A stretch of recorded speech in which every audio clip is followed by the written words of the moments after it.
시편 72편 18절, 19절, 20절 석절 제가 봉독하겠습니다. 홀로 기이한 일들을 행하시는 여호와 하나님 곧 이스라엘의 하나님을 찬송하며 그 영화로운 이름을 영원히 찬송할지어다. 온 땅에 그의 영광이 충만할지어다. 아멘, 아멘. 이새의 아들 다윗의 기도가 끝나니라. 아멘. 오늘 말씀은 제 메시지로 시작을 하고 메시지로 마감을 하려고 합니다. 구원의 본질은 기쁨이다. 구원 받았으면 반드시 기쁨이 있습니다. 하나된 기쁨, 자유한 기쁨, 사랑받는 기쁨, 무엇보다도 사랑하는 기쁨이 있습니다. 구원받은 자, 즉 주님을 사랑하는 자는 반드시 그를 위한 선한 싸움, 달려갈 길, 지킬 믿음을 살게 되어 있습니다. 많이 살든 적게 살든 살게 되어 있습니다. 구원받았다는 말은 하나님의 생명이 회복됐다는 말이죠. 생명은 가치를 창조하기를 원합니다. 생명은 가치를 창조하기를 기뻐합니다. 그러므로 반드시 선한 싸움을 싸우고 달려갈 길이 있고 지켜야 될 믿음이 반드시 있는 것입니다. 그것이 없는 구원, 그건 우리 인간끼리의 말이겠죠. 자, 시편 72편으로 들어갑니다. 시편 72편은 본문이 있고요. 본문을 서론과 결론으로 이렇게 감쌌어요. 그렇게 해서 시편에 5권의 책이 있는데 두 번째 책을 마감하는 시편으로 그렇게 이제 사용을 한 것이죠. 그래서 먼저 이제 서문과 마감을 보겠습니다. 그게 1절과 오늘 읽은 우리 18, 19, 20절 그렇게인데요. 여기에 주제는 하나님의 다스림이에요. 구약 성경에는 다스린다는 말을 안 쓰죠. 재판한다 그래요. 재판. 그 모세가 이게 재판하는데 힘들어서 장인의 말을 들어서 50부장, 100부장, 1000부장 이렇게 세웠다 그러잖아요. 그러니까 그 당시 다스림의 제일 중요한 부분이 재판이었어요. 그 법이 별로 필요한 사회가 아니죠. 그래서 재판이라는 말이 나올 때 항상 다스림이다 그렇게 읽으시면 돼요. 그 하나님의 다스림이 기이하다, 팔라 그런 뜻이에요. 그런 말인데 그 하나님의 다스림이 참 기이하다. 이게 서문과 이 결론 부분의 이 주제입니다. 근데 이 기이하다는 말은 신기하다든지 이상하다든지 그런 말이 전혀 아닙니다. 이 팔라라는 말은 언약을 지키는 행위를 말합니다. 다시 말해서 부모는 자식에게 다른 누구에게도 하지 않는 기이한 일을 해요. 마치 그런 의미입니다. 그래서 이게 제일 첫 번째 사용될 때가 창세기 아브라함이 언약의 아들을 약속받고도 아들을 못 낳죠. 그런데 그 세 사람의 나그네가 하나님이 세 사람의 나그네로 찾아오죠. 하나님은 천지에 충만하세요. 그래서 하나님은 어떤 현상으로도 나타나실 수 있어요. 이 꽃으로도 나타나실 수 있어요. 나에게 원하신다면. 그래서 세 사람의 나그네로 그렇게 하나님이 나타나셨죠. 그 나그네를 아브라함이 그 뜨거운 광야에 지친 나그네를 정말 정성껏 대접을 하죠. 그때 하나님이 그에게 내년에 내가 아들을 낳을 것이다 이렇게 약속을 해요. 그러니까 아브라함과 사라가 지금 우리가 나이가 얼만데 경수도 끊어졌는데 어떻게 애를 낳습니까? 그렇게 말을 해요. 그때 이렇게 답변하시죠. 여호와께 능하지 못한 일이 있겠느냐. 능하지 못한, 우리는 번역을 그렇게 했어요. 그냥 기이한으로 했으면 좋은데, 그래서 하나님께서 언약을 지키시는데 무슨 한계가 있을 수 있느냐 하는 그런 뜻이에요. 그 다음에는 출애굽기 3장에서 나와요. 이스라엘을 애굽에서 나오게 하는데 그때 내가 내 애굽을 여러 가지 이적으로 친 후에 너희가 나올 수 있다 이렇게 말씀을 하세요. 그러니 이적으로 친 후에 그랬는데 그게 이게 파라의 언약성을 잘 이해를 못해서 그래요. 내가 너희와 약속한 대로, 아브라함 때 벌써 그랬죠. 너희가 종로로 갈 때 400년이 지나면 내가 너희를 끄집어낸다고 약속을 했죠. 그러니까 내가 약속을 지키는 행위를 할 것이다, 이런 뜻입니다, 이 말이. 그리고 출애굽기 34장 제일 이게 많이 써지지는 않지만 또 적게 써진 그런 단어도 아닌데, 출애굽기 34장에서 이제 금송아지 만드는 바람에 첫 번째 돌판이 깨졌죠. 그래서 두 번째 돌판을 새겨 가지고 하나님 앞에 올라갈 때 이제 모세는 이제 굉장히 혼날 줄 알았죠. 하나님 앞에 엉뚱한 짓을 다 했으니까. 그때 하나님 나타나서 여호와라 여호와라, 나는 자비롭고 은혜롭고 노하기를 더디하고 인자와 진실이 많은 하나님이라. 그런 후에 말씀하시기를, 내가 다시 언약을 세워 이 땅 어느 누구에게도 행하지 아니한 이적을 행하리라. 우리 번역은 그렇게 되어 있어요. 그 이적이 아니고 내가 다시 약속을 세워서, 약속의 관계니까, 남편과 아내는 약속의 관계죠. 그러니까 세상 어느 누구에게도 하지 않는 일을 서로에게 하죠. 어느 누구에게도 하지 않는 그 기이한 일을 너희에게 행하겠다. 이제 언약이 회복되었다, 그런 뜻이에요, 그게. 근데 우리는 전부 이거 기이한 이적, 능력 그렇게 많이 했는데, 그래서 레위기와 민수기에 가면은 레위기와 민수기에서 이 팔라라고 하는 단어가 써졌을 때는 전부 서원에 써졌습니다. 서원할 때 팔라했다, 이렇게 약속의 일을 했다는 거죠. 그래서 여호수아서에 가면은 이제 요단을 건너기 전에, 요단을 건너서 여리고를 정복하는데, 요단을 건너기 전에 하나님이 그렇죠. 너희 자신을 오늘 성결케 하라. 그러면 내일 너희는 너희 가운데 이 기이한 일을 만나리라, 그렇게 말합니다.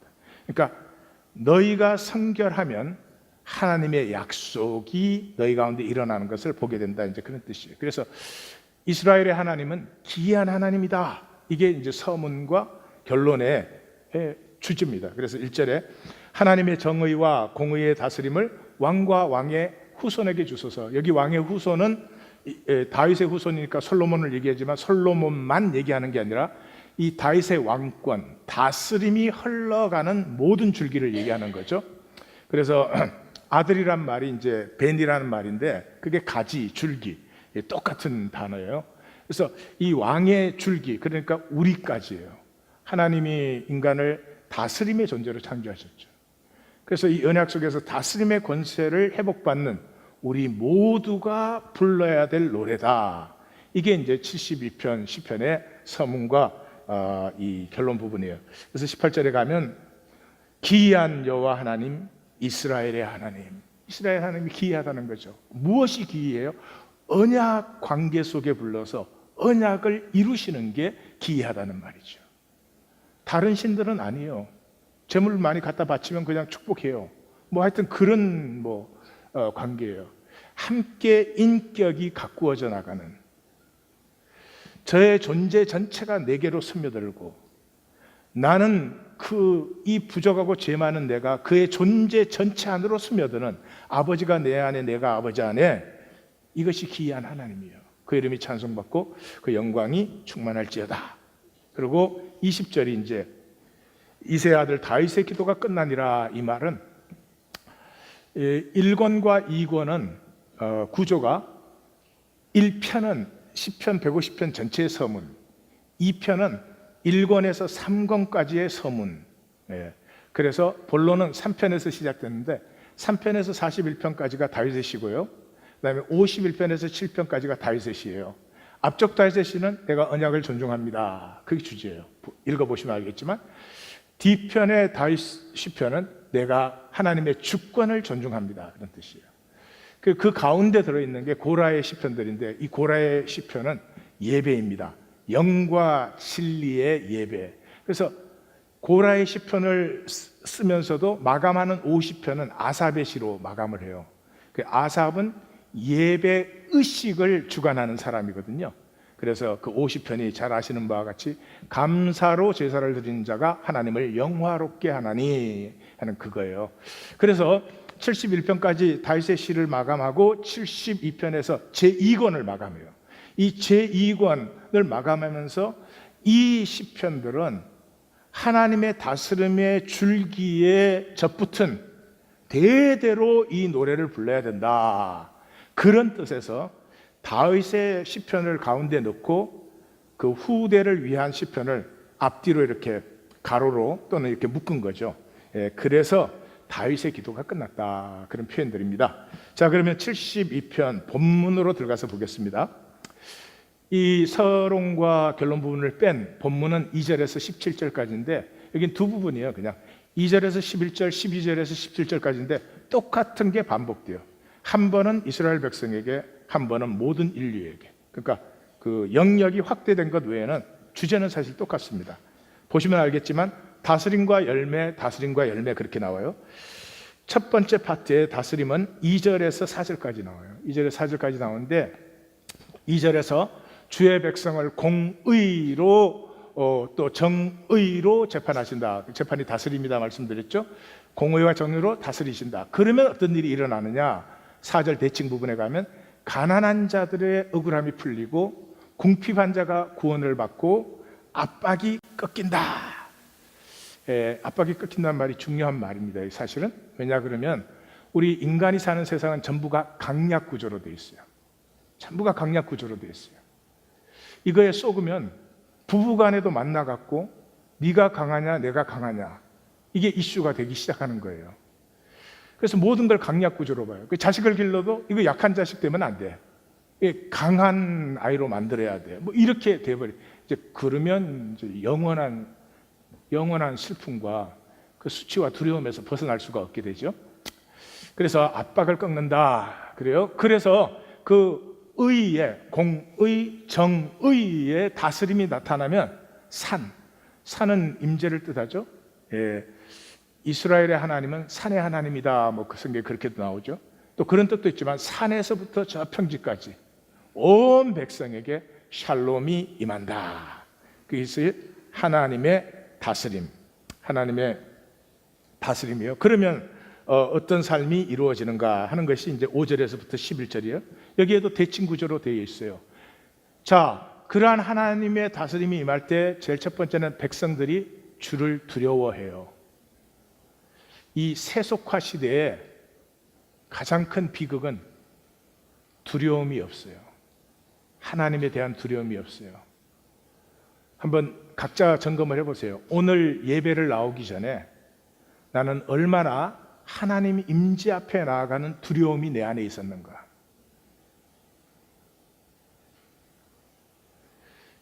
기도 한 번 없이 내가 임재 앞에 나아간다는 그 두려움과 그러므로 회개 한 번 없이 그냥 와서 앉아 있을 수 있어요. 예배도 되지 않고 하나님 임재도 만날 수 없을 것이며 그냥 종교 행위가 반복될 뿐이에요. 하나님에 대한 두려움이 없는 사람은 다른 것에 대한 두려움도 없어요. 부부 사이에도 두려움이 있어야 됩니다. 인격이라고 하는 것은 함부로 하는 것이 아닙니다. 함부로 해서도 안 되고 함부로 말해서도 안 되고 함부로 대해서도 안 되는 것이에요. 두려움이 없으면 함부로 하기 시작해요. 참 비극적인 것이에요. 당하는 사람도 비극이겠지만 그렇게 하는 사람이 더 천박해지는 것입니다. 물론 자연에 대해서도 함부로 하기 시작하죠. 이 세속화 시대에는 자연을 파괴하는 것을 그냥 돈만 생기면 아무렇지도 않게 생각해요. 두려움이 없는 백성이 두려워하는 건 딱 한 가지밖에 없습니다. 돈입니다. 돈을 두려워해요. 그건 인격이 끝난 것입니다. 모든 것은 계산이고 모든 것은 방법이고 수단이지 목적과 그 의미 자체를 다 상실해요. 그래서 이 백성들이, 이건 주의 백성들이죠. 주의 백성들이 하나님을 두려워하면 어떤 일이 일어나느냐? 11절 대칭 부분에서 모든 왕과 모든 민족이 다 그를 섬겨요. 간단합니다. 오늘 교회가 하나님을 두려워하기만 하면 안 되죠. 백성들이 오늘 교회가 하나님을 두려워함이 있으면요, 어떻게 교회 안에서 싸워요? 어떻게 교회 안에서 부정이 일어나고 어떻게 교회의 지도자들이 세상 사람도 하지 않는 짓들을 해요? 두려움이 없어서 그래요. 교회의 두려움만 회복되면요, 온 세상이 다 이렇게 합니다. 우리가 지금은 하나님 믿지 않지만 언젠가는 우리도 하나님 믿어야 돼. 반드시 그렇게 됩니다. 두려움이 없어 마음대로 해요. 누가 그 삶을 바라보고 따라오겠어요? 그 한가운데가 뭐예요? 바다 끝까지, 땅 끝까지 하나님의 다스림이 서 있는 거죠. 그때 담비와 의인들은 흥왕하고 넘치는 샬롬이 번지고, 광야로부터 다시스와 섬들과 스바와 시바의 모든 예물이 하나님 앞으로 나오기 시작하죠. 그걸 백성들이 이제 누린다, 그런 것이죠. 이제 두 번째 단락은 12절에서 17절이에요. 12절, 17절인데 사실 주제는 똑같아요. 여기의 주제는 전환의 다스림이에요. 왜냐 그러면 약하고 가난한 자가 그냥 구원받는 게 아니고 주 앞에서 존귀함을 받는다고 되어 있어요. 그래서 12절에서 보면 부르짖는 자, 도움이 없는 궁핍하고 가난한 자가 건짐을 받으며, 끝에 찡되는 14절에 가면 그들이 압박에서 구원을 받을 뿐만 아니라 주 앞에서 존귀함을 얻는다. 전환이 일어났죠. 이 도움이 없고 궁핍한 가난하고 약한 자가 존귀함을 받으니까 그 가운데 하나님께서 가난하고 불쌍하고 궁핍한 자의 생명을 구한다, 그렇게 했어요. 저희 생명이 네페시예요. 네페시. 그래서 이 전환, 이 약하고 가난하고 아픈 자들이 존귀함을 받는 이 전환을 보고 노래할 때마다 역사에 새로운 일이 일어납니다. 제일 대표적인 예가 뭐예요? 출애굽기 15장의 모세의 노래, 미리암의 노래죠. 애굽이 그렇게 우리를 압제했는데 그러나 주의 인자로 연약한 주의 백성을 돌아보셨도다. 거기서 하나님의 새 역사가 일어나는 거죠. 한나의 노래도 마찬가지죠. 교만한 자, 오만한 자, 힘 있는 자 용사는 꺾이고 줄인 자, 가난한 자, 자녀 없던 자는 7을 두기 시작하는도다. Do you want to have a seven? 마리아가 뭘 노래했어요? 똑같은 노래였죠. 교만한 자, 권세 있는 자를 위에서 내리치시고 비천한 자를 높이시고 줄인 자는 배부르게 하시고 부자는 빈손이 되게 하시는도다. 만약에 이 전환을 바라보지 않으면 하나님 믿을 이유가 하나도 없잖아요. 그래서 계시록에 가면 이거 전부죠. 이게 전부죠. 일찍이 죽임 당한 어린 양이 전환이 돼요. 어떻게? 능력과 부와 지혜와 힘과 영광과 찬송과 존귀를 받기에 합당하시도다. 이런 것들이죠. 그래서 12, 13, 14절은 그 도움 없고 부르짖는 가난하고 궁핍한 자들이 하나님 앞에 존귀함을 받는 그 전환을 얘기하죠. 이 전환이 일어나면, 이 전환의 다스림이 임하면 온 세상이 통의 열매를 누린다. 그래서 그들은 살아, 이 살아 그럴 때 이 단어가 하이야 그런 단어예요. 하이야.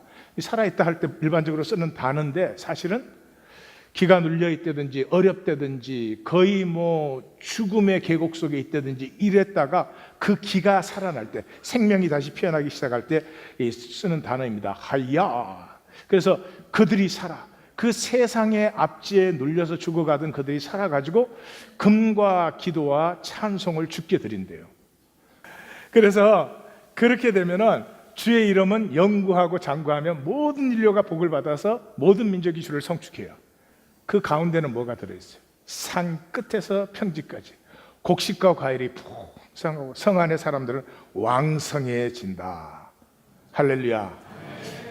72편을 한마디로 요약하면 이래요. 하늘은 반드시 땅으로 임합니다. 임하시려고 땅을 창조했어요. 근데 하늘이 땅에 임할 때 어디에 임하느냐?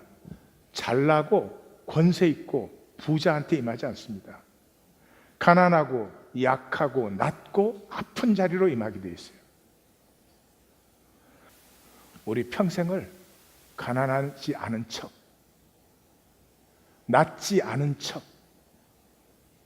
약하지 않은 척, 그거 만드는데 다 보냅니다. 우리 굉장히 아픈 사람들이에요. 우리는 은혜가 필요한 사람들이에요. 하나님이 내게 주신 생명은 너무 크고 아름답고 신비하고 무한히 깊기 때문에 육체를 가지고 이 세상 속에서 그 생명을 산다는 건 정말로 영혼이 깨어진 수밖에 없는 그런 삶이에요. 그런데도 약하게 보이면 그냥 잡혀 먹는 거거든요. 그 평생을 어디에 보내요? 약하지 않은 척, 나 낫지 않은 척. 누가 날 좀 약하거나 낮게 봐봐요. 되게 화를 냅니다. 약하고 가난하고 낮다는 말이 그렇게 쉽고 간단한 말이 아닙니다. 그래서 그것을 보기 위해서 기드 모파상의 그 비계덩어리라는 작품을 좀 같이 보겠습니다. 기드 모파상은 그 마담 보바리를 쓴 그 플로베르와 뭐 에밀 졸라 이런 같은 문학 그룹이었어요. 근데 그 모파상은 특별히 그 인간의 그 위선과 악, 특별히 그 가진 자들, 돈이 됐든 권세가 됐든 뭐 위치가 됐든 가진 자들의 그 위선에 굉장히 힘들어했던 사람이에요. 그걸 처절하게 파헤쳤습니다. 특별히 비계덩어리 같은 것은 이 모파상이 이제 자연주의자이거든요. 리얼리스트인데 그런 것 때문에 이제 남녀 관계도 너무 자세히 표현을 해서 톨스토이 같은 사람은 너무 그런 자세히 표현할 문학은 그렇게 하는 게 아니다. 그건 이 상상의 부분으로 남겨줘야 된다. 그렇게 비판을 했던 사람인데도 이 비계덩어리만큼은 톨스토이가 극찬사를 보냈습니다. 극찬사를. 그런 작품입니다. 이 배경은 보불 전쟁이에요. 프러시안 전쟁인데 우리 한국에서는 이거 보불 전쟁이라 그러죠.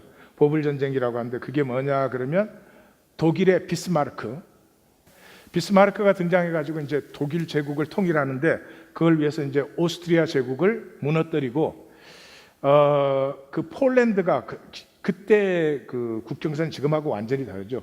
그 폴란드가 사실은 독일의 영역인데 프랑스가 점령을 해 있을 때예요. 그래서 독일 그 통일 제국을 완성시키기 위해서 프랑스를 침입했습니다. 근데 이제 프랑스하고 독일은 옆에 있으니까 국민 감정이 아주 안 좋았죠. 지금 일본, 한국 그런 거죠. 그래서 사실 이 전쟁에서 이제 프랑스가 항복을 하는데도 항복한 후에도 프랑스 국민들은 항복하지 않고 파리 커민은 파리 커민이라는 걸 만들어 가지고 계속 독일과 싸울 정도로 그렇게 그 민족 감정이 안 좋은 그런 전쟁이었습니다.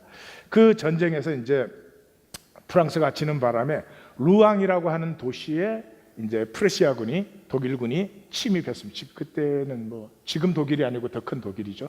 프러시아군이 이제 침입을 했어요. 그러니까 거기에 있는 부자들 이런 사람들은 거기서 이제 탈출을 하는 거예요. 있으면 자꾸 재산 뺏기고 이러니까. 그래서 티에브라는 도시로 가서 티에브에 가면은 이제 배를 타고 루아브르라는 데로 갈 수가 있어요. 거기 가면 이제 더 이상 프러시아의 영향력에서 벗어나는 거죠. 그러기 위해서 그 사령관한테 엄청난 뇌물을 주고 그 도시를 탈출할 수 있는 그 허가증을 받습니다. 그래서 10명이 이 마차에 타고 이 도시를 탈출하는 얘기예요. 거기에 보면은 이제 10명이 누구냐 그러면 루아조라고 하는 와인 도매상이 있는데 사기꾼이에요. 라마동이라고 하는 부자 정치인이 있는데 그 당시는 이제 그 산업혁명 바로 후니까 이 방직 공장, 제사 공장을 실 만들어내는 공장을 3개나 가지고 있고 도의회 의원이고 뭐 그런 사람이에요. 그 다음에 이제 위베르 백작 부부, 그리고 6명. 그 다음에 수녀가 둘이 있고, 그 다음에 코르누데라고 하는 이제 민주주의자. 그 당시에는 뭐 이 왕정주의자, 공화주의자, 뭐 이게 막 엉망일 때인데 그 민주주의자. 이 사람은 굉장히 이제 부잣집 아들인데 유산을 전부 그 투쟁하는 데 써가지고 다 쓴 그런 사람이고, 불드시프라는 여자가 타게 돼요. 불드시프는 창녀를 말해요. 비계덩어리라는 뜻인데 창녀를 속되게 부르는 말이에요. 제가 안 읽어보고 얘기하는 사람은 그래서 이 주인공 창녀가 뚱뚱한가 보다 그렇게 생각을 하는데 아니고 창녀를 부르는 속어예요. 그냥 불드시프. 그래가지고 그 작품에는 보면은 그 엘리자베스 루세인데 이 원이름이 엘리자베스 루세가 잘 익은 사과 같고 막 피어난 그 모란꽃 같아. 그래서 굉장히 사실은 작품을 읽어보면 미인이자 매력 있는 여인이에요. 제가 느낀다는 건 아니고 여러분 저는 끝나면 집으로 돌아가야 되니까. 그래서 이제 이 사람들이 이제 10명이 이 겨울 새벽에 마차를 타고 탈출을 합니다. 탈출을 하는데 길이 뭐 눈이 오고 그래서 진창이 돼서 마차바퀴가 한번 빠지면 그 꺼내는데 2시간씩 걸리고 그래요. 그래서 사실은 토트라는 도시에 가서 점심을 먹기로 했는데 토트까지 점심 때는 그냥 밤에도 도착을 못할 지경이 됐어요. 이 사람들은 다 재산 챙겨 나오느라고 먹을 거는 안 챙겼어요. 왜냐하면 가서 사 먹으면 되니까. 예. 그렇게 해서 이제 오후가 됐는데도, 늦은 오후가 됐는데 먹을 게 없으니까 배가 고파 죽겠는 거예요. 그런데 이제 그 배가 고파 죽겠는데 불드시프가 이렇게 그 의자 밑에서 바구니를 하나 큰 걸 꺼내요. 꺼내는데 보니까 거기에 뭐 하여튼 일단 통닭 2마리에, 예, 치맥은 없었는 것 같은데 하여튼 뭐 올리브에 치즈에 과일에 막 풍성한 음식이 들어 있는 거예요. 예. 불드시프는 작은 접시와 은으로 된 잔, 그리고 칼집을 내서 통째로 젤리에 절인 2마리의 닭이 담긴 커다란 그릇을 꺼냈다. 그 외에도 바구니엔 여러 가지 맛있는 음식이 많이 들어있었다. 사흘 동안의 여행 중에 음식을 사 먹지 않으려고 준비한 것들이었다. 음식 냄새가 퍼지자 사람들 콧구멍이 벌렁거렸고 귀 밑에 턱이 아프게 수축되면서 입에서는 군침이 돌았다. 잘도 먹는구나. 남들은 배가 고파서 쓰러질 지경인데 혼자서 음식을 먹다니. 죽여버리고 싶어. 루아조는 닭이 들어있는 그릇을 뚫어지게 쳐다보다가 말했다. 부인 진짜 준비성 좋네요. 우리보다 훨씬 낫다. 괜찮으시다면 좀 드시겠어요? 아침부터 아무것도 못 드셨으면 시장하실 텐데. 이거 로마에 가면 로마법을 따르고 전시엔 전시대로 하라지 않습니까, 부인? 이럴 때 베풀어 주시는 은혜를 그거 거부하는 거 이거 사용하면 안 되죠. 나 복 많아 이거. 자. 그는 바지를 더럽히지 않으려고 가지고 있던 신문을 펴놓고 주머니 속에 가지고 다니는 칼로 닭다리살을 베어 정신없이 만족스럽게 씹어대기 시작했다. 마차 안에서는 괴로운 듯 긴 한숨 소리가 났다. 불드시프가 겸손하고도 부드러운 목소리로 수녀들에게 말했다. 수녀님들, 별로 준비한 건 없지만 좀 드시겠어요? 고맙습니다. 두 수녀는 눈 한 번 깜빡이지 않고 재빨리 먹어대기 시작했다. 코르뉴데도 그녀의 제안을 거절하지 않았다. 입들이 바쁘게 열리고 닫히면서 집어넣고 씹어대고 삼켰다.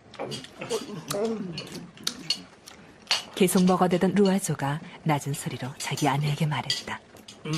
아유, 어서 먹으라니까. 저 부인, 제 마누라한테도 그 한 조각 줘도 괜찮을까요? 작은 걸로요. 그럼요. 괜찮고 말고요.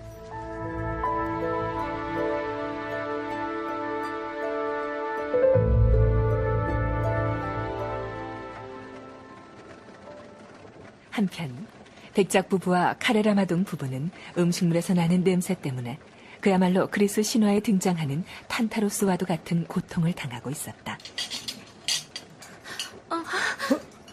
아니, 여보! 저 도와줘요. 아내가 의식을 잃었어요.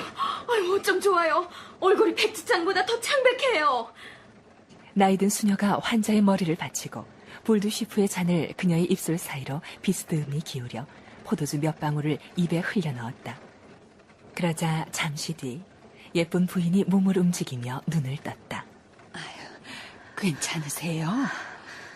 네, 이제는 기분이 좋아졌어요. 다시 쓰러지지 않도록 포도주를 마시는 게 좋겠어요. 네, 잠시만요. 이젠 괜찮습니다. 억지로라도 마셔요. 시장에서 그래요. 다른 게 아닙니다. 그러자 볼드시프가 얼굴을 붉히고 난처해하며 아무것도 먹지 않고 있는 4명의 여행객들을 바라보며 중얼거렸다. 어쩌나. 신사분과 부인들께도 대접해드리면 좋겠지만 실례. 그럼요. 우리 다 동포고 형제 아닙니까? 이럴 땐 서로 도와야죠. 자, 주저 마시고 받아들이세요. 이거 이렇게 늘게 가다가는 내일 정오까지도 토트에 도착할 수 없을 거요. 사람들은 주저하기만 했지 아무도 그럽시다 하고 나서서 책임을 지려는 사람이 없었다. 결국 백작이 문제를 해결했다. 감사히 받겠소, 부인. 첫걸음이 힘겨웠을 뿐이다. 일단 결심을 하자 모두들 체면을 차리지 않고 먹어댔다. 금세 바구니가 쑥 들어갔다. 처음에 마차에 탔을 때는 수녀들 빼면 여자가 셋이잖아요. 여자 셋이 단결이 갑자기 돼요. 갑자기 친해져. 저런 이 천박한 여자와 우리는 다르다 이거지. 세상에서 우리 그거 해요. 교회 와서 다르지 않아요. 그랬는지 이제 음식을 먹으니까 어떻게 할 수 없이 이제 여자를 끼워주고 같이 대화를 해요. 대화를 하고 보니까 자기네들은 전부 자기 재산들이 움켜쥐려고 도망 나오는 건데, 이 불드시프는 그 점령군이 들어오니까 점령군 그 장교한테 너무나 화가 나가지고 그 장교를 죽이려다가 사람들이 말리는 바람에 미수가 돼서 그때부터 이제 도망치는 신세가 돼가지고 이 지금 같이 탈출을 하고 있는 거죠. 그래가지고는 이제 그 토트에 중간 지점에 드디어 도착을 해요. 도착을 하니까 13시간 만에 도착을 했는데 프로이센 군대가 이제 뭐 창검을 번쩍번쩍 하면서 마차에서 내리라고 하죠. 그러니까 제일 먼저 수녀들이 내려요. 그 다음에 뭐 이렇게 탁 내리면서 이제 와인 도매상 로아조는 이제 자기 와이프를 앞에 세우고 이렇게 밀면서 뒤에서 싹 가.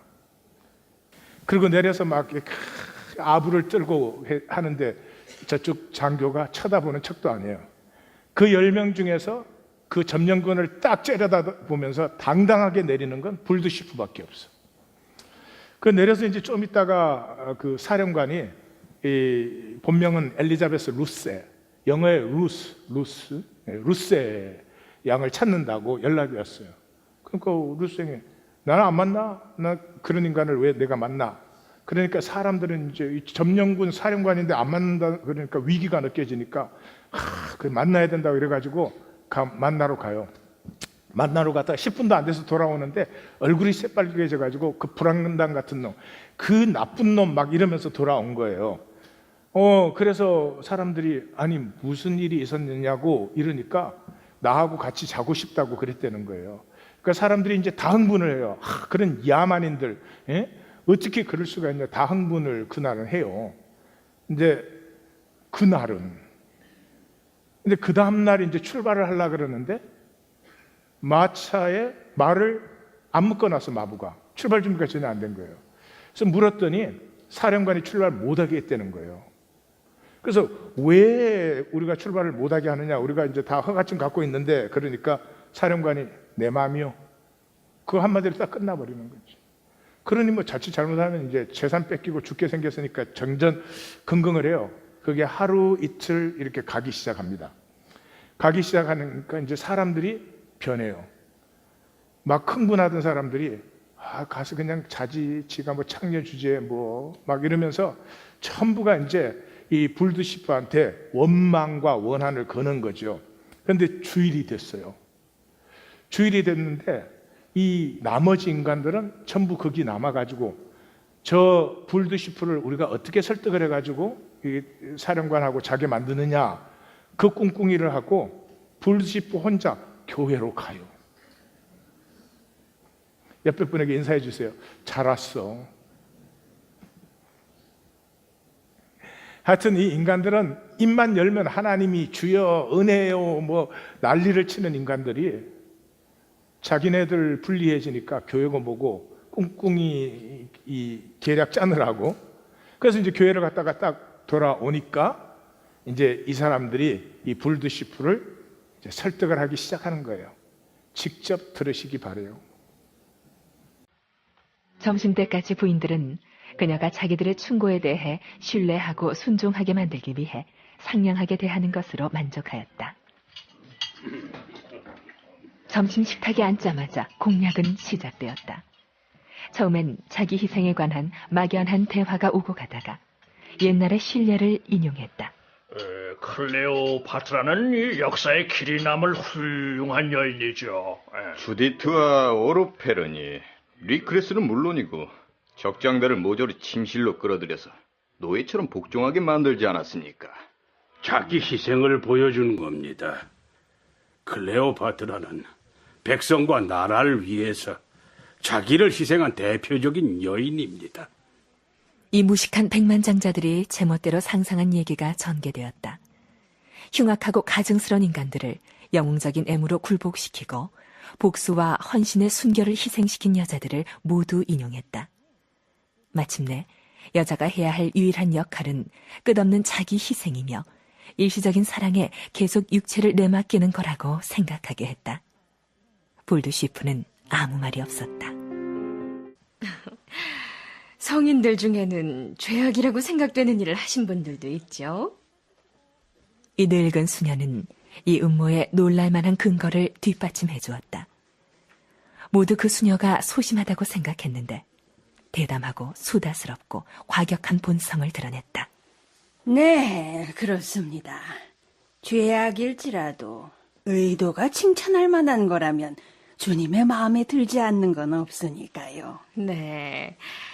저 수녀님, 동기가 순수하면 하나님은 모든 수단을 받아들이시고 또한 행위를 용서하신다고 생각하시나요? 부인, 누가 그걸 의심할 수 있겠어요. 그 자체로서는 비난받을 행위라도 왜 그랬느냐에 따라서 찬양할 일이 될 수 있답니다. 성녀의 한마디 한마디는 창녀의 저항에 구멍을 뚫어놓았다. 이렇게 해서 종교는 항상 정치, 경제를 정당화해 주는 데 쓰임받았어요. 인류 역사에 종교가 진리를 위해서 쓰임받은 적은 없어요. 종교가 진리를 위해서 쓰임받았다면 예수님이 죽으실 이유가 없죠. 역사 전체에 항상 정치와 종교 권력을 뒷받침해 주는데 종교가 써졌죠. 모파상이 정말 너무 잘 표현을 하죠. 결국은 이제 그 백작이 마지막으로 그래요. 그 수녀들이 또 이제 탁 보탭니다. 우리는 저 부상자를 돌보러 가는 중인데, 무슨 거짓말 하는 거죠. 우리가 늦어지면 부상자들이 죽어갈 텐데 막 이러고, 백작은 아가씨가 헌신해 주시면 우리가 정말로 고마워할 거예요. 막 이래가지고 결국은 이제 그날 엘리자베스 루스는 그날 저녁에 이 지휘관의 침실로 가지요. 그 가 있는 동안에 이 사람들은 축제를 벌여요. 이제는 내일은 우리가 해방되니까. 그런데 그 축제를 벌이고 그 샴페인을 터뜨리는데 수녀님들까지도. 예, 그래가지고는 그 다음날이 이제 되었어요. 이제 드디어 마차는 말이 메어졌고 출발을 하기 위해서 다 탔어요. 근데 그 엘리자베스 루스가 마지막으로 짐도 제대로 못 꾸린 채 이 마차에 올라타요. 올라타니까 그 사람들이 다 피해. 그리고 그 루아조 사기꾼 부인은 저렇게 천박한 여자 같이 가야 된다며. 지가 음식 얻어 먹었을 때 뭐라고 했어? 그래요. 그 순간에 이 엘리자베스 루스는 알아요. 자기가 이용당했다는 것을. 그래서 눈물이 쭉 흘러나와요. 도착할 때까지 그 눈물이 끊이지 않는데 그 눈물이 흐르니까 이 사람들이 또 그렇게 말해요. 이제야 제 수치를 아는군요 이래요. 세상에서는 약자가 되면 인생이 끝나요. 그래서 약자 아닌 척 하는데, 그런다고 약자가 아니에요?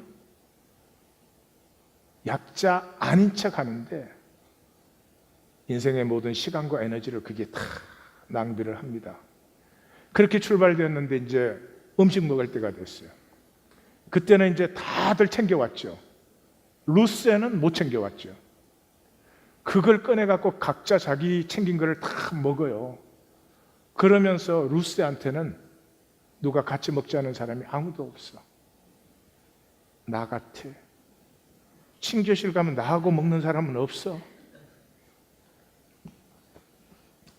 그러니까 그 코르뉴데 민주주의자가 휘파람을 불어요. 한밤중 도착할 때까지 휘파람을 계속 부르는데 라 마르세유, 프랑스 국가죠. 이 프랑스 혁명 때 그 민중의 노래였어요. 그게 8절까지 있고 8절에 또 후렴이 엄청 길어요. 그러니까 한 번 부르는데 보통 저게 한 2, 30분 걸리는 것 같아. 그러니까 우리는 미국으로 이민 오기를 잘했어요. 글로 갔으면 국가를 못 외워서 시민권 못 타. 팔자. 그 중에 왜 그랬는지 모르지만 제가 알기로는 저게 6절로 아는데 못바상이 6절 그 가사를 저기 붙여놨는데 그 휘파람을 계속 불어대니까 여기 있는 사람들은 그 휘파람의 적들 아니에요. 재상가들, 뭐 백작. 이 사람들이 자기 양심에 끌리는 게 있으니까 중지도 못 시키면서 자기들도 모르게 속으로 이 가사를 계속 따라하는 거예요. 자기네들이 사실은 배척해야 될 가사를. 못바상은 이 작품을 그렇게 끝냅니다. 하늘의 길, 하늘의 길은 약한 자리로 흐릅니다. 여러분이 40일 금식 기도를 100번 했어도 그것 때문에 하나님이 글로 임하지는 않습니다. 만약에 그것이 정말로 나의 아픈 가슴이라면, 내가 살아야 될 생명의 아름다움을 살지 못하는 상하고 통해하는 심령이라면 하나님은 그리로 임하십니다. 그래서 성경의 하나님은 십자가의 하나님이죠. 72편은 하늘이 아픈 땅으로 흘러 그 영광을 피우고 땅은 그 영광의 기쁨으로 찬양하는 이 생명의 통을 우리에게 보여주고 있죠. 잘 보십시오. 하나님이 세상을 창조했습니다. 하나님 세계 안에 우리 세계를 창조했어요. 우리 세계가 커지는 것만큼 하나님의 세계는 없어져요. 하나님 세계 옆에 꼽사리로 우리 세계를 만든 게 아니에요. 이거 떨어지거나 말거나 상관없지 않아요. 자녀가 태어나면 부모의 세계 안에 자녀가 들어온 거예요. 자녀 세계가 꼽사리로 붙어서 이거 뭐 살다가 못 살면 죽어도 그만이고 그렇지 않습니다. 다시 말해서 우리의 세계가 커갈수록 하나님의 세계는 소멸되는 것입니다. 그것이 아버지의 뜻입니다. 하나님 나라가 완성됐을 때는 이상한 얘기지만 하나님은 더 이상 안 계십니다. 만유 가운데 하나님은 충만하시지만 하나님으로서의 하나님은 더 이상 존재하지 않습니다. 그리고 그 하나님의 다스림을 우리 모두가 함께 이루어 나가는 것이죠. 이 아름다운 약속, 문제는 딱 하나입니다. 우리 에고입니다. 우리의 에고는 결코 약해지지 않습니다. 결코 약할 수 없습니다.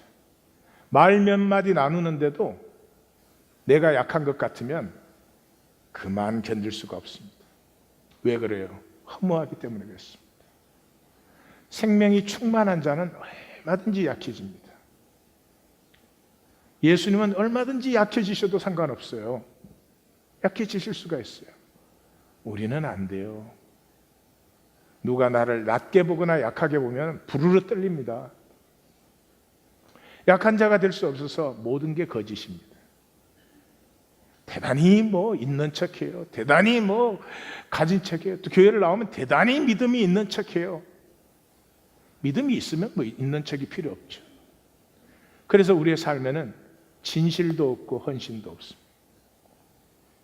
짧은 생인데, 참 짧은 생인데 하나님이 주신 생명을 내가 피워내야 될, 정말 마음을 다하고 성품을 다하고 힘을 다해서 살아야 될 삶이 있는데 그걸 전혀 살지 못한 채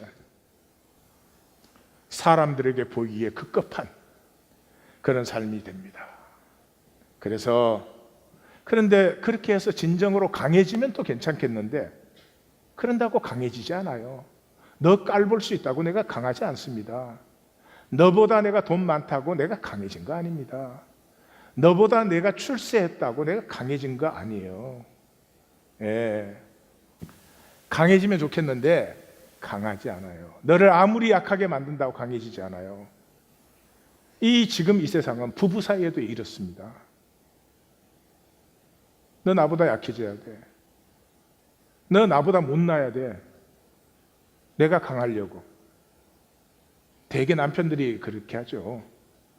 그럼 남편이 강해진 것입니까? I don't think so. 간단하지 않습니까? 진리는 한 가지입니다. 우리가 약해질 수만 있으면 세상은 무너집니다. 마귀 권세는 패해집니다. 약할 수 있는데 무슨 명품을 사러 돌아다니고 고급품을 사고 그러겠어요. 약할 수 있는데 왜 또 인류 학교를 가야 됩니까? 내가 배우고 싶은 걸 내가 배울 수 있는 학교에 가면 되는 거지. 약할 수 있는데 왜 너보다 출세를 해야 됩니까? 이 모든 정실토록 땀 흘려 수고하고도 가시덤불과 엉겅퀴를 거두는 삶이 약할 수 없어서, 너보다 결코 못날 수 없어서. 뭐가 못나고 뭐가 잘난 것입니까? 한마디로 말하면 의식이 너무 약합니다. 의식이 너무 낮아요. 왜요? 에고로 살기 때문에, 생각으로 살기 때문에. 우리의 영혼은 굉장히 높은 수준입니다. 영혼이 열리면 높은 의식이 저절로 피어나는데 이 에고의 껍질을 다지면서 삽니다. 사실 우리에게 필요한 건 한 가지밖에 없습니다. 상하고 통해하는 심령. 정한 마음, 정직안녕이 회복되면 어떻게 자본주의가 쓰고 어떻게 명품 시장이 있어요? 그런 거 없어요. 세상에 얼마나 아프고 힘든 사람들이 많은데 나누기에도 바쁜데 그런 짓을 하겠어요? 그러나 영혼이 열리지 않으니 상하고 통해함이 없으니 우리의 생각으로 살아가는 생각. 우리의 생각은 아주 의식 수준이 낮습니다. 오로지 신경 쓰는 건 보이려고. 리액트밖에 없어요. 내가 선택한 삶을 살아보지를 못해요. 이렇게 살고 싶다. 나는 이런 길을 달려가고 싶다. 그리고 이렇게 마치고 싶다. 끝이 없어요. 선택은 누구든지 할 수 있습니다. 이것이 복음이라고 제가 그랬죠. 수치와 죄책감과 근심과 욕심과 분노, 이 낮은 서큘레이션의 늪에 계속 빠져 있을 필요가 하나도 없습니다. 지금 현재 내 모습 그대로 얼마든지 믿을 수 있습니다. 얼마든지 용서할 수 있습니다. 얼마든지 기뻐하고 사랑할 수 있습니다. 의식이 높아지면 만물이 내게로 따라오기 시작합니다. 성경은 생명을 선택하라. Choose life라고 하죠. 이렇게 가치를 선택하는 삶이 안 되면 우리의 삶은 그냥 의식주예요. 의식주. 입고 먹고 자고로 끝납니다. 뭘 입었느냐, 뭐 먹었느냐, 어디서 어떻게 자느냐, 그렇게 중요합니까? 그게 하나도 중요하지 않은데 중요하게 되어버렸어요. 왜? 그걸 가지고 가치를 보여주니까. 가치. 창세기 3장에 너희가 이것을 먹는다면 하나님 같이 되리라. 이사야 14장에 내가 하나님 같이 되리라. 복음서에 들어쓰자마자 만약 내가 하나님의 아들이라면, 내가 만약 하나님과 같다면 하나님 같이 보일 필요 없거든요. 나 성공한 사람이야, 나 뭐 잘난 사람이야, 그래야 뭔 소용이 있어요. 내가 잘난 사람이면 잘난 사람이고 못난 사람이면 못난 사람이지, 그 보였다고 뭐가 상관이 있어요. 생각으로 살기 때문에 그렇습니다. 몸은 거짓이었기 때문에 만유와 통하죠. 몸으로 살면 살림, 생명을 살림이 일어나요. 부부관계도 생각이 아니라 몸의 관계가 되면 반드시 살려요. 생각의 관계가 되면은 모든 허물이 다 보이기 시작해요. 우리는 몸으로 살림을 살아 영혼, 네페시를 살리는 하야의 사람들이에요. 너희는 너희 몸을 하나님이 기뻐하시는 거룩한 산제물로 드리라. 이거 하나님에게 뭐 드리라는 겁니까? 아니죠. 내 삶 전체, 몸으로 살 수밖에 없는 내 삶 전체를 하나님이 창조하신 생명, 내가 돼야 될 나, 하나님이 창조한 나 되는데 전체를 드려라. 그것이 예배다. 여기서 종교의식 평생을 다해야 아무것도 바뀌지 않아요. 아무것도 바뀌지 않아요. 이 예배의식이 있는 이유는 삶을 예배화시키기 위해서, 하나님께 드려지는, 하나님께 뭘 드린다 받는다가 아니죠. 하나님께 드리는 것이라면 깨끗하겠죠. 하나님께 드리는 것이라면 존귀하겠죠? 하나님께 드리는 것이라면 가치가 있겠죠? 내 존재와 삶 전체를 가치 있는 것으로 가꾸어 가는 신령과 진정의 예배, 영과 진리의 예배가 이루어지는 우리 하나님 교회가 되기를 원합니다. 제 메시지로 또 마감을 하겠습니다. 구원의 영광을 몰라서 종교 생활을 한다. 전 안타까운 건 그거 하나밖에 없습니다. 매주 교회를 나오십니다. 매주. 이거 적은 시간입니까? 이 세상에서. 그러면 똑같이 살아갑니다. 그럼 이 세상에 이렇게 어리석은 사람들이 어디에 있겠습니까? 구원 받으면 하나님 형상의 삶이 시작됩니다. 시작 안 됐으면 구원 아니잖아요. 다스림의 권세가 출발돼요. 작아도 좋아요. 그러나 없으면 아니죠. 하나님 나라를 바라봐요. 세상에 권세 있는 자, 힘 있는 자, 그거 바라보지 않아요. 모든 아프고 슬픈 자가 위로를 받는, 모든 낮아진 자들이 다시 그 생명이 회복되는, 우리 모두가 하나님 앞에 존귀함을 받는 그 나라를 같이 보죠. 난민이 1억을 넘었습니다.